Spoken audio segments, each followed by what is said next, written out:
Hi guys, welcome to mister Ganesh ಏವನ್ YouTube channel. Guys, ಇವತ್ತಿನ ವಿಡಿಯೋದಲ್ಲಿ ಒಂದು ಅಪ್ಲಿಕೇಶನ್ ಬಗ್ಗೆ ತಿಳಿಸೋದಕ್ಕೆ ಬಂದಿದ್ದೀನಿ. ಈ ಒಂದು ಅಪ್ಲಿಕೇಶನ್ ನೀವು ನಿಮ್ಮ ಒಂದು ಮೊಬೈಲ್ಗೆ ರೀಚಾರ್ಜ್ ಮಾಡೋದ್ರ ಮುಖಾಂತರ ಅಥವಾ ನಿಮ್ಮ ಒಂದು ಮನೆಯ ಕರೆಂಟ್ ಬಿಲ್ ಕಟ್ಟೋದ್ರ ಮುಖಾಂತರ ಅಥವಾ ವಾಟರ್ ಬಿಲ್ ಕಟ್ಟೋದ್ರ ಮುಖಾಂತರ ಕಮಿಷನ್ ಆಗಿ ಅರ್ನಿಂಗ್ ಮಾಡಬಹುದು ಅಂತ ಹೇಳ್ತೀನಿ. ಮತ್ತೆ ಈ ಒಂದು ಅಪ್ಲಿಕೇಶನ್ ನಿಮ್ಮ ಫ್ರೆಂಡ್ಗೆ ರೆಫರ್ ಮಾಡೋದ್ರ ಮುಖಾಂತರ ಸಹ ಪ್ರತಿ ಒಂದು ರೆಫರ್ಗೂ ಸಹ 120 ರೂಪಾಯಿ ಅಂತದ್ದು ಅಮೌಂಟ್ ಸಿಗುತ್ತೆ. ಈ ಒಂದು ಅಪ್ಲಿಕೇಶನ್ ಅಲ್ಲಿ ಯಾವ ರೀತಿ ಅರ್ನ್ ಮಾಡೋಂತ ಪ್ರತಿಯೊಂದು ತಿಳಿಸ್ಕೊಡ್ತೀನಿ. ವಿಡಿಯೋನ ಸ್ಕಿಪ್ ಮಾಡಿದ್ರೆ ಪೂರ್ತಿ ನೋಡಿ ಅಂತ ಹೇಳ್ತೀನಿ. ವಿಡಿಯೋನ ಸ್ಟಾರ್ಟ್ ಮಾಡೋಣ. ಅದಕ್ಕಿಂತ ಮುಂಚೆ ನೀವು ಯಾರು ನಮ್ಮ ಒಂದು ಯೂಟ್ಯೂಬ್ ಚಾನಲ್ಗೆ ಹೊಸದಾಗಿ ಬಂದಿದ್ರೆ ದಯವಿಟ್ಟು ಚಾನಲ್ ಸಬ್ಸ್ಕ್ರೈಬ್ ಆಗಿ ಹಾಗೆ ಪಕ್ಕದಲ್ಲಿರೋ ಆಲ್ ಬಟನ್ ಮೇಲೆ ಕ್ಲಿಕ್ ಮಾಡಿ ಅಂತ ಹೇಳ್ತಾ ಬನ್ನಿ ವಿಡಿಯೋನ ಸ್ಟಾರ್ಟ್ ಮಾಡೋಣ. ಗೈಸ್, ಅಪ್ಲಿಕೇಶನ್ ಲಿಂಕ್ ಬಂದು ನಾನು ನಿಮಗೆ ಡಿಸ್ಕ್ರಿಪ್ಷನ್ ಅಲ್ಲಿ ಕೊಟ್ಟಿರ್ತೀನಿ. ಲಿಂಕ್ ಕ್ಲಿಕ್ ಮಾಡಿ ನೀವು ಅಪ್ಲಿಕೇಶನ್ ಡೌನ್ಲೋಡ್ ಮಾಡಿ ಓಪನ್ ಮಾಡೋದ್ರಿಂದ ನಿಮ್ಗೆ ಈ ರೀತಿ ಒಂದು ಇಂಟರ್ಫೇಸ್ ಬರುತ್ತೆ. ನೀವೇ ನೋಡ್ತಾ ಇರ್ಬೋದು ಗೈಸ್. ಮೊದಲನೇದಾಗಿ ಇಲ್ಲಿ ನೀವು ನಿಮ್ಮ ಒಂದು ನೇಮ್ ಅನ್ನ ಹಾಕ್ಬೇಕಾಗುತ್ತೆ. ನೇಮ್ ಹಾಕಿದ ನಂತರ ನಿಮ್ಮ ಒಂದು ಮೊಬೈಲ್ ನಂಬರ್ ಅನ್ನ ಹಾಕ್ಬೇಕಾಗುತ್ತೆ. ಮೊಬೈಲ್ ನಂಬರ್ ಹಾಕಿದ ನಂತರ ನಿಮ್ಮ ಒಂದು ಇಮೇಲ್ ಅಡ್ರೆಸ್ ಅನ್ನ ಹಾಕ್ಬೇಕಾಗುತ್ತೆ. ನಂತರ ಒಂದು ಪಾಸ್ವರ್ಡ್ ಅನ್ನ ಒಂದು 6 ಡಿಜಿಟ್ ನ ಪಾಸ್ವರ್ಡ್ ಅನ್ನ ಸೆಟ್ ಮಾಡ್ಬೇಕಾಗುತ್ತೆ. ಒಂದು 4 ಡಿಜಿಟ್ ನ ಸಿ ಕೋಡ್ ಅಂತ ಹೇಳಿ ಸೆಟ್ ಮಾಡ್ಬೇಕಾಗುತ್ತೆ. ಅಂದ್ರೆ ನಿಮ್ಮ ಒಂದು ರೀಚಾರ್ಜ್ ಮಾಡ್ಬೇಕಾದ್ರೆ ಈ ಒಂದು ಪಿನ್ ಅನ್ನ ಹಾಕ್ಬೇಕಾಗುತ್ತೆ. ಅದರಿಂದ ಅದರ ಗ್ಯಾಪ್ ನ ಇರುವಂತ 4 ನಂಬರ್ ಅನ್ನ ಹಾಕ್ಬೇಕಾಗುತ್ತೆ. ಜೊತೆಗೆ ಇಲ್ಲಿ ನನ್ನ ಒಂದು ರೆಫರಲ್ ಕೋಡ್ ಆಡ್ ಆಗಿರುತ್ತೆ. ಅಕಸ್ಮಾತ್ ಏನಾದ್ರು ಆಡ್ ಆಗಿಲ್ಲ ಅಂತಂದ್ರೆ ಸ್ಕ್ರೀನ್ ಮೇಲ್ಗಡೆ ಕಾಣಿಸ್ತಾ ಇರೋಂತ ಒಂದು ರೆಫರಲ್ ಕೋಡ್ ಅನ್ನ ಹಾಕಿ ರಿಜಿಸ್ಟರ್ ಮಾಡೋದು ನಿಮ್ಗೆ ಈ ರೀತಿ ಒಂದು ಇಂಟರ್ಫೇಸ್ ಬರುತ್ತೆ. ನೋಡ್ತಾ ಇರ್ಬೋದು ಗೈಸ್, ಈ ರೀತಿ ಬರುತ್ತೆ. ಇಲ್ಲಿ ನಿಮ್ಮ ಒಂದು ಮೊಬೈಲ್ ನಂಬರ್ ಮತ್ತೆ ಪಾಸ್ವರ್ಡ್ ಅನ್ನ ಕೊಟ್ಟು ನೀವು ಲಾಗಿನ್ ಆಗ್ಬೇಕಾಗುತ್ತೆ. ನಿಮ್ಗೆ ಮೊಬೈಲ್ ನಂಬರ್ ಮತ್ತೆ ಪಾಸ್ವರ್ಡ್ ಅನ್ನ ಕೊಟ್ಟು ಲಾಗಿನ್ ಆದ್ರಿ ಅಂದ್ರೆ ನಿಮ್ಗೆ ಈ ರೀತಿ ಒಂದು ಇಂಟರ್ಫೇಸ್ ಬರುತ್ತೆ. ಈ ರೀತಿ ಒಂದು ಇಂಟರ್ಫೇಸ್ ಬಂದ ನಂತರ ಇಲ್ಲೇ ನೋಡ್ತಾ ಇರ್ಬೋದು ಆಡ್ ಮನಿ ಮತ್ತೆ ಬ್ಯಾಲೆನ್ಸ್ ರಿಕ್ವೆಸ್ಟ್ ಮತ್ತೆ ಪಾಸ್ಬುಕ್ ಅಂತ ಪ್ರತಿಯೊಂದು ಆಪ್ಷನ್ ಕಾಣಿಸ್ತಾ ಇದಾವೆ. ಈ ಒಂದು ಅಪ್ಲಿಕೇಶನ್ ಅಲ್ಲಿ ಈ ರೀತಿ ಒಂದು ಇಂಟರ್ಫೇಸ್ ಬರುತ್ತೆ. ಇಲ್ಲಿ ಯಾವ ರೀತಿಯಪ್ಪ ಅರ್ನ್ ಮಾಡೋದಂದ್ರೆ ಆಗ್ಲೇ ಹೇಳ್ದಂಗೆ ನಿಮ್ಮ ಒಂದು ಟಿವಿ ಬಿಲ್ ಆಗಿರ್ಬೋದು, ಕರೆಂಟ್ ಬಿಲ್ ಆಗಿರ್ಬೋದು, ವಾಟರ್ ಬಿಲ್ ಆಗಿರ್ಬೋದು ಅಥವಾ ನಿಮ್ಮ ಮೊಬೈಲ್ ನ ರೀಚಾರ್ಜ್ ಆಗಿರ್ಬೋದು ಕಟ್ಟೋದ್ರ ಮುಖಾಂತರ ಈ ಒಂದು ಅಪ್ಲಿಕೇಶನ್ ಅಲ್ಲಿ ಕಮಿಷನ್ ಅನ್ನ ಅರ್ನ್ ಮಾಡಬಹುದು ಅಂತ ಹೇಳಿತೆ. ನೋಡ್ತಾ ಇರ್ಬೋದು ಕೆಳಗಡೆ ಸ್ವಲ್ಪ ಸ್ಕ್ರೋಲ್ ಮಾಡಿದ್ರೆ ನಿಮ್ಮ ಒಂದು ಸಿಮ್ಗೆ ನೀವು ರೀಚಾರ್ಜ್ ಮಾಡ್ಬೇಕಂತಂದ್ರೆ ಇಲ್ಲಿ ಏರ್ಟೆಲ್ ಆಗಿರ್ಬೋದು ಅಥವಾ BSNL ಆಗಿರ್ಬೋದು, ಜಿಯೋ ಸಿಮ್ ಆಗಿರ್ಬೋದು, ಯಾವುದೇ ಒಂದು ಸಿಮ್ಗೆ ರೀಚಾರ್ಜ್ ಮಾಡ್ಬೇಕಂದ್ರೆ ಸಹ ನೀವು ಈ ಒಂದು ಅಪ್ಲಿಕೇಶನ್ ನಿಮ್ಗೆ ಕಮಿಷನ್ ಅನ್ನೋದನ್ನ ಕೊಡ್ತಾರೆ. ನೋಡ್ತಾ ಇರ್ಬೋದು ಕಮಿಷನ್ ಎಷ್ಟು ಕೊಡ್ತಾರೆ ಅಂತ. ಏರ್ಟೆಲ್ಗೆ 1.60% ಕಮಿಷನ್ ಸಿಗುತ್ತೆ. ನಂತರ BSNL ಗೆ 4% ಕಮಿಷನ್ ಸಿಗುತ್ತೆ. ಜೊತೆಗೆ ಜಿಯೋ ಸಿಮ್ಗೆ 1% ಅನ್ನೋಂಥದ್ದು ಕಮಿಷನ್ ಸಿಗುತ್ತೆ ಈ ಒಂದು ಅಪ್ಲಿಕೇಶನ್ ಅಲ್ಲಿ ಅಂತ ಹೇಳ್ತೀನಿ. ಇದೇ ರೀತಿ ನೀವು ಸಹ ರೀಚಾರ್ಜ್ ಮಾಡೋದ್ರ ಮುಖಾಂತರ ಅಥವಾ ಟಿವಿ ಬಿಲ್, ಕರೆಂಟ್ ಬಿಲ್ ಕಟ್ಟೋದ್ರ ಮುಖಾಂತರ ಈ ಒಂದು ಅಪ್ಲಿಕೇಶನ್ ಕಮಿಷನ್ ಅನ್ನೋದನ್ನ ಅರ್ನ್ ಮಾಡಬಹುದು. ನೀವು ಪೇಟಿಎಂ ಅಥವಾ ಫೋನ್ ಪೇ ನಲ್ಲಿ ನೀವು ರೀಚಾರ್ಜ್ ಮಾಡ್ತೀರಾ, ನಿಮ್ಮದೇ ಒಂದು ಕಮಿಷನ್ ಅನ್ನೋಂಥದ್ದು ಕಟ್ ಆಗುತ್ತೆ. 1 ರೂಪಾಯಿ ಅಥವಾ 2 ರೂಪಾಯಿ ಈ ಒಂದು ಅಪ್ಲಿಕೇಶನ್ ನಿಮ್ಗೆ ಕಮಿಷನ್ ಅನ್ನೋಂಥದ್ದು ಸಿಗುತ್ತೆ ಅಂತ ಹೇಳ್ತೀನಿ ಗೈಸ್. ನೋಡ್ತಾ ಇರ್ಬೋದು ಈ ಒಂದು ಅಪ್ಲಿಕೇಶನ್ ನೀವು ಫಸ್ಟ್ ರೀಚಾರ್ಜ್ ಮಾಡ್ಬೇಕಂದ್ರೆ ಮನಿನ ಆಡ್ ಮಾಡ್ಬೇಕಾಗುತ್ತೆ. ಇಲ್ಲಿ ಮೇಲ್ಗಡೆ ಆಡ್ ಮನಿ ಅಂತ ಕಾಣಿಸ್ತಾ ಇದೆ. ನೋಡ್ತಾ ಇರ್ಬೋದು ಈ ಒಂದು ಆಪ್ಷನ್ ಮೇಲೆ ಕ್ಲಿಕ್ ಮಾಡಿದ್ರೆ ನಿಮ್ಗೆ ಈ ರೀತಿ ಒಂದು ಇಂಟರ್ಫೇಸ್ ಬರುತ್ತೆ. ನೀವೇ ನೋಡ್ತಾ ಇರ್ಬೋದು ಗೈಸ್. ಇಲ್ಲಿ ಮೇಲ್ಗಡೆ ಮಿನಿಮಮ್ ರೀಚಾರ್ಜ್ ಬಂದು 10 ರೂಪಾಯಿ ಇರುತ್ತೆ ಈ ಒಂದು ಅಪ್ಲಿಕೇಶನ್ಗೆ ಅಂತ ಹೇಳ್ತೀನಿ. ಮ್ಯಾಕ್ಸಿಮಮ್ ನಿಮಗೆ 10,000 ರೂಪಾಯಿ ಗಂಟೆ ಇರುತ್ತೆ. ಇಲ್ಲಿ ಮಿನಿಮಮ್ ರೀಚಾರ್ಜ್ ಬಂದ್ಬಿಟ್ಟು 10 ರೂಪೀಸ್ ಅಂತ ಇರ್ತೀನಿ. ನಾನು 10 ರೂಪೀಸ್ ಅನ್ನ ರೀಚಾರ್ಜ್ ಮಾಡಿ ನಿಮ್ಗೆ ತೋರಿಸ್ತೀನಿ ಯಾವ ರೀತಿ ಅಂತ. ನೋಡ್ತಾ ಇರ್ಬೋದು ನಾನು 11 ರೂಪಾಯಿಂದ ರೀಚಾರ್ಜ್ ಮಾಡ್ತಾ ಇದ್ದೀನಿ.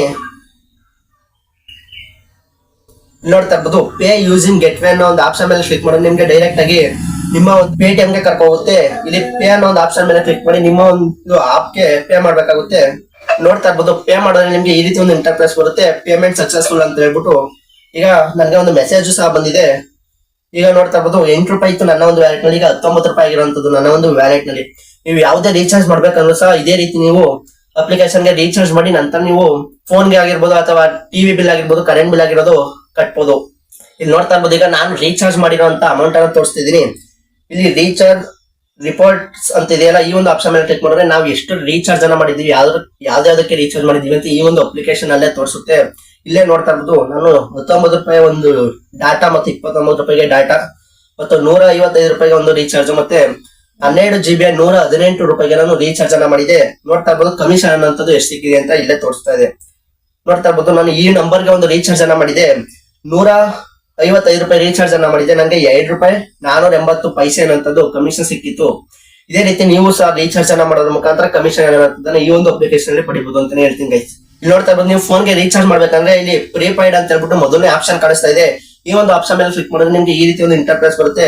ಇಲ್ಲಿ ನಿಮ್ಮ ಒಂದು ಮೊಬೈಲ್ ನಂಬರ್ ಅನ್ನ ಹಾಕಿದ್ರೆ ಅದೇ ಆಟೋಮೆಟಿಕ್ ಆಗಿ ಯಾವ ಸಿಮ್ಮು ಅಂತ ಪ್ರತಿಯೊಂದು ಸಹ ಸೆಲೆಕ್ಟ್ ಆಗುತ್ತೆ. ಇಲ್ಲಿ ನೀವು ಎಷ್ಟು ರೂಪಾಯಿಗೆ ರೀಚಾರ್ಜ್ ಮಾಡ್ಬೇಕು ಅಂತ ಅಮೌಂಟ್ ಅನ್ನ ಸೆಟ್ ಮಾಡಿ ಈ ಒಂದು MPIN ಆದ್ರೆ ನೀವು ಮೊದಲನೇದಾಗಿ ನಾನು ಅಲ್ಲೇ ತಿಳಿಸಿದ್ದೆ 4 ಡಿಜಿಟ್ ನಂಬರ್ ಅನ್ನ ಗ್ಯಾಪ್ ನ ಇಟ್ಕೊಳ್ಳಿ ಅಂತ. ಆ ಒಂದು 4 ಡಿಜಿಟ್ ನಂಬರ್ ಏನಿತ್ತು ಅಲ್ಲಿ ನೀವು ಏನ್ ಹಾಕಿದ್ರು ಅದೇ ನಂಬರ್ ಅನ್ನ ಇಲ್ಲಿ ಹಾಕಿ ಸಬ್ಮಿಟ್ ಮೇಲೆ ಕ್ಲಿಕ್ ಮಾಡಿದ್ರೆ ನಿಮ್ಮ ಒಂದು ರೀಚಾರ್ಜ್ ಸಕ್ಸಸ್ಫುಲ್ ಆಗುತ್ತೆ.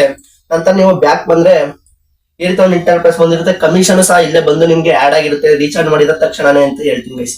ನೀವು ವಾಟರ್ ಬಿಲ್ಲು ಮತ್ತೆ ಟಿವಿ ಬಿಲ್ ಪ್ರತಿಯೊಂದು ಸಹ ಕಟ್ಬೋದು. ಇಲ್ಲೇ ನೋಡ್ತಾ ಇದ್ದು ಟಿವಿ ಬಿಲ್ ಕಟ್ಟೋದಕ್ಕೆ DTH ಅಂತಿದೆ, ಮತ್ತೆ ವಾಟರ್ ಬಿಲ್ ಕಟ್ಟೋದಕ್ಕೆ ಅಲ್ಲೇ ವಾಟರ್ ಅಂತಿದೆ. ಪ್ರತಿಯೊಂದು ಸಹ ನೀವು ಬಿಲ್ ಅನ್ನ ಇದೇ ಒಂದು ಅಪ್ಲಿಕೇಶನ್ ಅಲ್ಲಿ ಕಟ್ಬೋದು ಅಂತ ಹೇಳ್ತೀನಿ ಗೈಸ್. ನಂತರ ಈ ಒಂದು ಅಪ್ಲಿಕೇಶನ್ ನೀವು ರೆಫರ್ ಮಾಡಿ ಅರ್ನ್ ಮಾಡಬಹುದು ಅಂತ ಹೇಳಿದೆ. ಇಲ್ಲಿ ಮಧ್ಯದಲ್ಲಿ ನಿಮ್ಗೆ ರೆಫರ್ ಅಂಡ್ ಅರ್ನ್ ಅಂತ ಒಂದು ಆಪ್ಷನ್ ಕಾಣಿಸ್ತಾ ಇದೆ. ಈ ಒಂದು ಆಪ್ಷನ್ ಮೇಲೆ ಕ್ಲಿಕ್ ಮಾಡಿ ನಿಮ್ಗೆ ಈ ರೀತಿ ಒಂದು ಇಂಟರ್ಫೇಸ್ ಬರುತ್ತೆ. ನೀವೇ ನೋಡ್ತಾ ಇರ್ಬೋದು ಗೈಸ್. ನಿಮ್ಮ ಒಂದು ಕೋಡ್ ಇರುತ್ತೆ, ರೆಫರಲ್ ಕೋಡ್ ಅಂತ ಹೇಳ್ಬಿಟ್ಟು ಅದನ್ನ ಕಾಪಿ ಮಾಡಿ ನೀವು ನಿಮ್ಮ ಒಂದು ಫ್ರೆಂಡ್ಸ್ ಗೆ ಶೇರ್ ಮಾಡಿ. ಈ ಒಂದು ಅಪ್ಲಿಕೇಶನ್ ಗೆ ನಿಮ್ಮ ಫ್ರೆಂಡ್ ಏನ ನಿಮ್ಮ ರೆಫರಲ್ ಕೋಡ್ ಥ್ರೂ ಈ ಒಂದು ಅಪ್ಲಿಕೇಶನ್ ಗೆ ಬಂದ್ರು ಅಂದ್ರೆ ನಿಮ್ಗೆ ಸ್ಟಾರ್ಟಿಂಗು 20 ರೂಪೀಸ್ ಸಿಗುತ್ತೆ. ಅವ್ರೇನ ಈ ಒಂದು ಅಪ್ಲಿಕೇಶನ್ ಗೆ ಅಮೌಂಟ್ ಅನ್ನ ಆಡ್ ಮಾಡಿ ರೀಚಾರ್ಜ್ ಮಾಡಿದ್ರು ಅಂತಂದ್ರೆ, ಅಥವಾ ಫೋನ್ ರೀಚಾರ್ಜ್ ಆಗಿರ್ಬೋದು, ಅಥವಾ ಟಿವಿ ರೀಚಾರ್ಜ್ ಆಗಿರ್ಬೋದು, ಅಥವಾ ವಾಟರ್ ರೀಚಾರ್ಜ್, ಯಾವುದೇ ಒಂದು ರೀಚಾರ್ಜ್ ಅನ್ನ ಮಾಡಿದ್ರೆ ನಿಮ್ಗೆ 100 ರೂಪಾಯಿ ಅನ್ನೋಂಥದ್ದು ಅಮೌಂಟ್ ಆಡ್ ಆಗುತ್ತೆ. ಒಟ್ಟು ಟೋಟಲ್ 220 ರೂಪಾಯಿ ಅನ್ನೋದು ನಿಮ್ಮ ಒಂದು ಒಬ್ಬ ಫ್ರೆಂಡಿನಿಂದ ಬರುತ್ತೆ ಅಂತ ಹೇಳ್ಬೋದು ಗೈಸ್. ನಂತರ ಇಲ್ಲಿ ನೋಡ್ತಾ ಇರ್ಬೋದು ಕೆಳಗಡೆ ಇನ್ನೊಂದು ಆಪ್ಷನ್ ಕಾಣಿಸ್ತಾ ಇದೆ, ಸಪೋರ್ಟ್ ಅಂತ ಹೇಳ್ಬಿಟ್ಟು. ಈ ಸಪೋರ್ಟ್ ಆಪ್ಷನ್ ಮೇಲೆ ಕ್ಲಿಕ್ ಮಾಡಿದ್ರೆ ನಿಮ್ಗೆ ಈ ರೀತಿ ಒಂದು ಇಂಟರ್ಫೇಸ್ ಬರುತ್ತೆ. ನೀವೇ ನೋಡ್ತಾ ಇರ್ಬೋದು. ಅಂದ್ರೆ ಈ ಒಂದು ಅಪ್ಲಿಕೇಶನ್ ಅಲ್ಲಿ ಏನೇ ಒಂದು ಸಮಸ್ಯೆ ಆದರೂ ಸಹ ನಿಮ್ಗೆ ಇಲ್ಲ ಕಾಂಟ್ಯಾಕ್ಟ್ ಅಂತ ಅಂದ್ಬಿಟ್ಟು ನಂಬರ್ ಕೊಟ್ಟಿದ್ದಾರೆ. ಏನೇ ಒಂದು ರೀಚಾರ್ಜ್ ಸಕ್ಸಸ್ಫುಲ್ ಆಗ್ಲಿಲ್ಲ ಅಂತಂದ್ರು ಸಹ ಈ ಒಂದು ನಂಬರ್ಗೆ ನೀವು ಕಾಂಟ್ಯಾಕ್ಟ್ ಅನ್ನ ಮಾಡ್ಬೋದು. ಕಸ್ಟಮರ್ ಸಪೋರ್ಟ್ ಸಹ ಇರುತ್ತೆ 24 ಅವರ್ಸ್ ಈ ಒಂದು ಅಪ್ಲಿಕೇಶನ್ ಅಲ್ಲಿ ಅಂತ ಹೇಳ್ತೀನಿ ಗೈಸ್.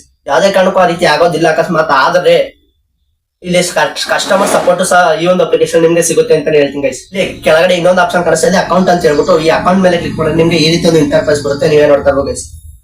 ಈ ರೀತಿ ಒಂದು ಇಂಟರ್ಫೇಸ್ ಬರುತ್ತೆ. ಅಥವಾ ನೀವು ಪಾಸ್ವರ್ಡ್ ಏನಾರ ಮರೆತು ಹೋದ್ರೆ ಇಲ್ಲಿ ಪಾಸ್ವರ್ಡ್ ಅನ್ನ ಚೇಂಜ್ ಮಾಡ್ಬೋದು. ಮತ್ತೆ ನಿಮ್ಮ ಒಂದು MPIN ಅಂತಂದ್ರೆ 4 ಡಿಜಿಟ್ ಪಿನ್ ಅನ್ನ ಬಂದು ನೀವು ಸಹ ಚೇಂಜ್ ಮಾಡ್ಬೋದು. ಇಲ್ಲೇ MPIN ಅಂತ ಹೇಳಿ ಅಪ್ಡೇಟ್ MPIN ಅಂತ ಹೇಳಿ ಒಂದು ಆಪ್ಷನ್ ಕಾಣಿಸ್ತಾ ಇದೆ. ಈ ಒಂದು ಆಪ್ಷನ್ ಅಲ್ಲಿ ನೀವು ಆ ಒಂದು ಪಿನ್ ಅನ್ನು ಸಹ ಚೇಂಜ್ ಮಾಡಬಹುದು ಅಂತ ಹೇಳ್ತೀನಿ ಗೈಸ್. ಈ ರೀತಿ ನೀವು ಸಹ ಈ ಒಂದು ಅಪ್ಲಿಕೇಶನ್ ಅಲ್ಲಿ ಅರ್ನ್ ಮಾಡಿ ಅಂತ ಹೇಳ್ತಾ ವಿಡಿಯೋನ ಮುಗಿಸ್ತಾ ಇದ್ದೀನಿ. ಯಾರ್ಯಾರು ಇಲ್ಲಿ ಗಂಟ ವಿಡಿಯೋ ನೋಡಿದಿರೋ ಎಲ್ಲರಿಗೂ ಥ್ಯಾಂಕ್ ಯು ಫಾರ್ ವಾಚಿಂಗ್ ಅಂತ ಹೇಳ್ತಾ ವಿಡಿಯೋನ ಮುಗಿಸ್ತಾ ಇದ್ದೀನಿ. ಬೈ ಬೈ ಗೈಸ್, ನೆಕ್ಸ್ಟ್ ವಿಡಿಯೋದಲ್ಲಿ ಸಿಗೋಣ.